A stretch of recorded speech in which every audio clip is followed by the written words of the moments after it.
सर्वसामान्यांच्या हक्काचा आवाज जागर जनस्थान। निर्णय घेऊन काळजी करू नका तुम्ही ऍडमिट होता का अहो मग आता काय तुमचं म्हणजे आज येवला तालुक्यातील सावरगाव येथे आदिवासी बांधवांच्या जागेवर बेकायदेशीर घरकुल बांधल्याच्या निषेधार्थ सुरू असलेल्या आमरण उपोषणाने अखेर 5व्या दिवशी प्रशासनाला झुकवले। या कथित घरकुल घोटाळा प्रकरणी ग्रामसेवक, सरपंच, इंजिनियर आणि सुनील तिवारी यांच्यावर गुन्हा दाखल करण्यात आला। प्रशासनाच्या उदासीनतेमुळे सावरगावात नागरिकांचा संताप वाढला होता।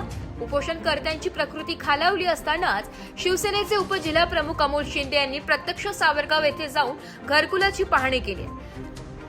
गटविकास अधिकारी संदीप पायळ यांच्याशी चर्चा करून गरिबास न्याय द्या असे अमोल शिंदे यांनी सांगितले नाही तर शिवसेना स्टाईल वाचा फोडली जाईल तर एकलव्य संघटनेचे संस्थापक अध्यक्ष शिवाजीराव ढवळे यांनी एकलव्य स्टाईलने गटविकास अधिकारी संदीप पायळ यांची कानउघडणी करत तीव्र आक्रमक पवित्रानंतर प्रशासनाने गुन्हे दाखल केले। त्यानंतर शिवाजीराव ढवळे, अमोल शिंदे, गोरख पवार, मच्छिंद्र पवार व भाऊलाल महाराज काकड यांनी मध्यस्थी करत उपोषण मागे घेण्याचे प्रयत्न केले। याप्रसंगी परिसरातील राजकीय पदाधिकारी व सावरगावचे ग्रामस्थ मोठ्या संख्येने उपस्थित होते। गुन्हे दाखल झाले असले तरी दोषींना प्रत्यक्ष अटक होईपर्यंत लढा सुरूच ठेवण्याचा निर्धार ग्रामस्थांनी केला आहे। जागर जनस्थानसाठी प्रतिनिधी सचिन वखारे, येवला।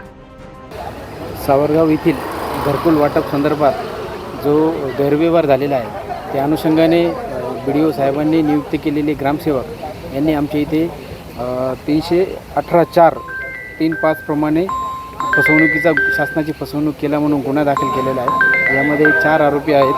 4 आरोपीवर आम्ही गुन्हा दाखल करून पुढील कायदेशीर कारवाई करत आहोत। गेली 5 दिवसापासून हे आदिवासी कुटुंब उपोषणाला बसलं आहे, वास्तव आहे। पण त्यांच्या मागण्याही वास्तवच होत्या। स्वतःच्या मालकीच्या जागेवरती शासनाची फसवणूक करून कोणीतरी घरकुल बांधून त्याचा लाभ घेत असेल तर याची चौकशी झाली पाहिजे आणि त्या माणसाला न्याय मिळाला पाहिजे। या भूमिकेतनं एकलव्य संघटनेचे सर्व या जिल्ह्यातले पदाधिकारी, गावातील काही प्रतिष्ठित नागरिक या ठिकाणी त्यांना पाठिंबा देण्यासाठी बसलेली होती। ही गोष्ट खरी आहे, परंतु आज दिवसभर ह्या सगळ्या गोष्टीवरती चर्चा झाल्याच्या नंतर माननीय BDO साहेबांनी एक चांगला निर्णय या ठिकाणी घेतलेला आहे, जेणेकरून तालुक्यामध्ये कुठलाही ग्रामसेवक, कुठलाही सरपंच अशा पद्धतीनं बेकायदेशीरित्या शासनाच्या योजनेचा गैरफायदा कोणी घेणार नाही अशा पद्धतीची भूमिका त्यांनी घेतलेली आहे।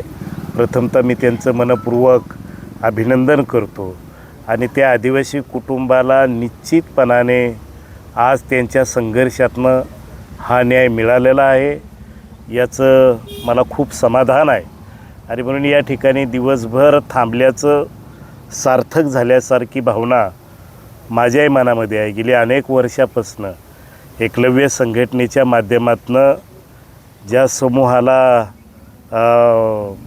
वेठबिगारीचं, लाचारीचं जिनं त्यांच्या वाट्याला आलं त्यांना प्रतिष्ठा मिळावी, त्यांना सन्मान मिळावा। ते देशाचे मूळ मालक आहेत, आद्य नागरिक आहेत आणि म्हणून त्यांचं सन्मानानं जीवन सुखकर व्हावं याच्यासाठी जी शासनाची धोरणं त्यांच्या विरोधात असतील ती धोरणं व्यवस्थित करण्याच्यासाठी महाराष्ट्रभर हे संघटन गेली 25 वर्षापासून आम्ही निर्माण केलेलं आहे। आणि जेव्हा अशा एखाद्या कुटुंबाला स्पेसिफिक न्याय मिळतो त्यावेळेस निश्चितपणाने आपण 25 वर्षापासून जो केलेला त्याग आहे लोकांच्यासाठी आणि तेव्हा समाधान निश्चितपणानं होत आहे। मी अधिकाऱ्यांचं व विशेषतः BDO साहेबांचं मी मनपूर्वक आभार व्यक्त करतो की 5 दिवसांनी का होईना पण आपण एक चांगला निर्णय त्या ठिकाणी घेतला। निश्चितपणाने आदिवासी समूहाची भावना आपल्याविषयी निश्चितपणाने चांगली झालेली असेल। जे वाईट काम करतील त्यांना सजा मिळाली पाहिजे। या तालुक्याचं राजकारण, या तालुक्याची परिस्थिती बघता इथल्या गरीबातल्या गरीब माणसानं सुरक्षित राहायचं का नाही राहायचं, कोणी कुणाच्या जमिनीवरती ताबा करतं आहे, कोणी कुणाला अडचण आणतं आहे, कोणी कुणाला मारहाण करतं आहे। एक प्रकारची दहशत या तालुक्यामध्ये निर्माण झालेली आहे आणि निश्चितपणाने ही दहशत मोडीत काढण्यासाठी मला स्वतःलाही माझ्या आवडीचा कार्यक्रम आहे आणि तो अधिक गतिमान करण्यासाठी आम्ही कटिबद्ध आहोत.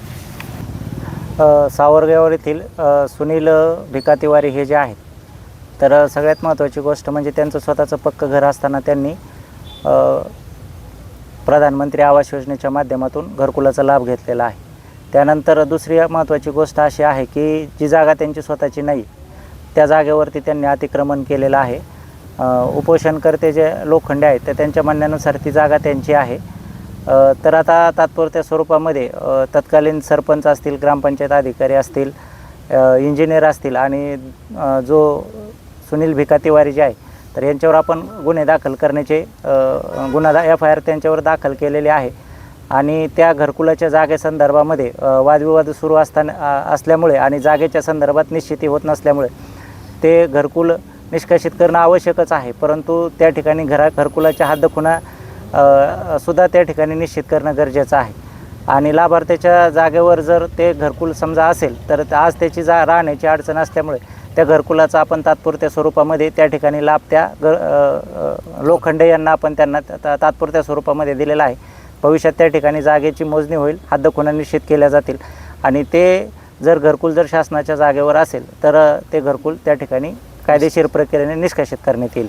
आपण किती दिवसानंतर हे घरकुलाची मोजणी करणार आहात त्या जागेची? मोजणीची प्रक्रियेसाठी आता आपण सुरुवात केलेली आहे. भूमी अभिलेख कार्यालयाने आम्हाला तारीख दिली आणि मोजणी केल्यानंतर आम्ही ते हद्दखुणा निश्चित करणार आहे. धन्यवाद.